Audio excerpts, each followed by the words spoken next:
गुरुग्राम में देर रात पुलिस और अपराधी के बीच मुठभेड़ हुई। इस मुठभेड़ के बाद नेपाल मूल का शातिर अपराधी पुलिस के हत्थे चढ़ गया। आरोपी का नाम है जगत बहादुर, उम्र 35 साल, जो नेपाल के कैलाली जिले का रहने वाला बताया जा रहा है। गुरुग्राम के वजीराबाद इलाके में ताऊ देवीलाल पार्क के पास यह अपराधी किसी बड़ी वारदात की फिराक में घूम रहा था, लेकिन जैसे ही क्राइम ब्रांच सेक्टर 43 की टीम ने आरोपी को रोकने का प्रयास किया, उसने पुलिस पर सीधी फायरिंग कर दी। गोलियां पुलिस की गाड़ी पर लगी।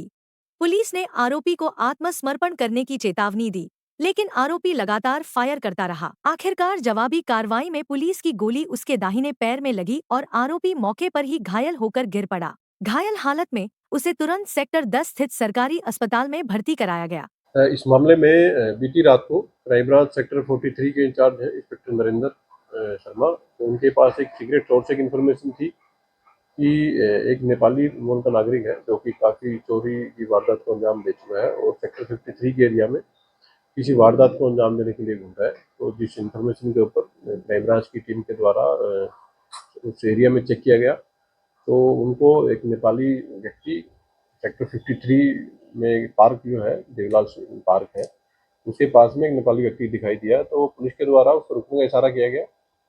व्यक्ति के द्वारा पुलिस की टीम के ऊपर फायरिंग स्टार्ट कर देगी, जिसमें से कि एक गोली पुलिस की सरकारी गाड़ी के ऊपर लगी थी। पुलिस टीम के द्वारा उसको एक वार्निंग फायर करते हुए उसको सरेंडर करने बारे में कहा गया, परंतु वो नहीं रुका और उसके द्वारा लगातार पुलिस टीम के ऊपर फायर किए गए। तो जवाबी कार्रवाई में पुलिस टीम की तरफ से फायर किया गया, तो एक गोली उसके पैर में लगी है जिससे वो घायल हो गया।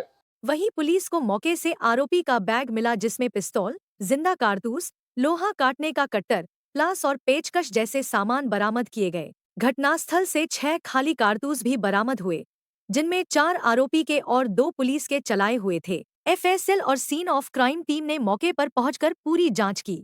जांच में जो खुलासा हुआ वह चौंकाने वाला है। आरोपी जगत बहादुर सोशल मीडिया पर फर्जी नाम और फर्जी आईडी बनाकर भारत में घरों में काम करने वाले नेपाली युवाओं से दोस्ती करता था। उन्हीं की मदद से वह मकान मालिक और उनके परिवार को पेय पदार्थ में नशीला पदार्थ पिलाकर बेहोश कर देता और फिर घरों से कीमती सामान चुराकर नेपाल भाग जाता। चोरी का सामान वह टैक्सी से नेपाल ले जाता और कुछ समय बाद फिर से नए नाम और नई पहचान के साथ भारत लौट आता। पुलिस के द्वारा आरोपी को हॉस्पिटलाइज करा दिया गया है। स्पॉट पर कुल मिलाकर के 6 गोलियां चली हैं, जिसमें से 4 जो फायर है वो एक्यूज की तरफ से किए गए हैं और 2 फायर है जो पुलिस की तरफ से किए गए हैं। पुलिस के द्वारा आरोपी को हॉस्पिटलाइज कराने के बाद में और अभी तक जो केस की इन्वेस्टिगेशन है उसमें ऐसा मालूम हुआ है कि ये जो व्यक्ति है इसकी पहचान जगत बहादुर के रूप में हुई है, जो कि 35 वर्षीय युवक है और ये बेसिकली परमानेंट तौर पर नेपाल के जिला केलाली का ये रेजिडेंट है। और इसके अगेंस्ट कुल मिलाकर के 5 से 6 केस अलग अलग राज्यों में रजिस्टर्ड है, जिनमें से एक केस गुरुग्राम में रजिस्टर्ड है और पंजाब में एक केस, उत्तराखंड में भी इसके खिलाफ केस रजिस्टर्ड है और एक केस इसके अगेंस्ट मुंबई में भी रजिस्टर्ड है। तो फिलहाल ये व्यक्ति जो है पिछले कुछ दिनों पहले ही इंडिया से चोरी करके और माल को नेपाल ले गया था।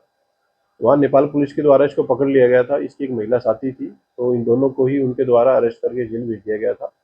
9 अगस्त को ही ये जेल से रिहा हुआ था और जेल से रिहा होने के बाद इसने दोबारा से इस तरफ रुख किया और चोरी की वारदात को अंजाम देने से पहले पुलिस ने मुठभेड़ के बाद इसको दबोच लिया। आरोपी से क्या कुछ रिकवर किया गया?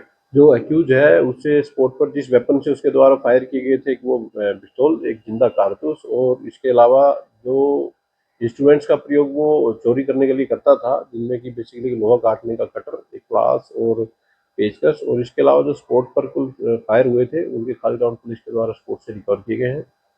फर्दर एक्यूज को फिलहाल वो अंडर ट्रीटमेंट है, तो ट्रीटमेंट के बाद जैसे ही वो डिस्चार्ज हो जाएगा तो उसको अरेस्ट करके और उससे फर्दर पूछताछ की जाएगी कि उसके द्वारा अन्य किन किन घटनाओं को अंजाम दिया गया। आरोपी चोरी कैसे करता और चोरी के बाद कहाँ फरार हो जाता था? एक्यूज का जो मोडस ऑपरेंडी है वो जो नेपाली मूल के जो भी नागरिक हैं जो कि इंडिया के अलग अलग जगह पर कोठियों में काम करते हैं, तो उनसे वो फेसबुक से संपर्क करता था और हर बार वो अपनी अलग अलग फेसबुक आईडी बनाता था और उनसे संपर्क करने के बाद में उनसे प्लानिंग करके वो घरों में जो भी रेजिडेंट या जो भी मालिक होते थे उनको नशीला पदार्थ पिला करके और उनको बेहोश करके चोरी की वारदात को अंजाम देता था।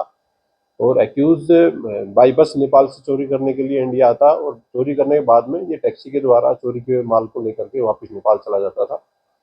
तो इसके द्वारा कुछ वारदात हैं जो कि इंडिया के अलग-अलग राज्यों में अंजाम इसके द्वारा दिया गया है। बाकी डिस्चार्ज होने के बाद में, हॉस्पिटल से डिस्चार्ज के बाद में इसको अरेस्ट करके डीप इंटरोगेशन की जाएगी और जिन-जिन वारदात का इसके द्वारा अंजाम दिया गया है, उन सब का खुलासा पुलिस के द्वारा किया जाएगा। यही नहीं, आरोपी पहले भी कई राज्यों में चोरी की वारदातों को अंजाम दे चुका है। गुरुग्राम, पंजाब और उत्तराखंड में इसके खिलाफ केस दर्ज हैं। मुंबई में भी पिछले साल इसने अपने साथियों के साथ 20 लाख रुपए की चोरी की वारदात की थी। नेपाल पुलिस ने भी इसे चोरी के मामलों में गिरफ्तार कर जेल भेजा था, लेकिन हाल ही में यह जेल से बाहर आया और भारत में नई वारदात की साजिश रचने पहुंच गया। पुलिस को उम्मीद है कि पूछताछ के दौरान आरोपी अपने बाकी साथियों और बड़ी वारदातों का खुलासा करेगा।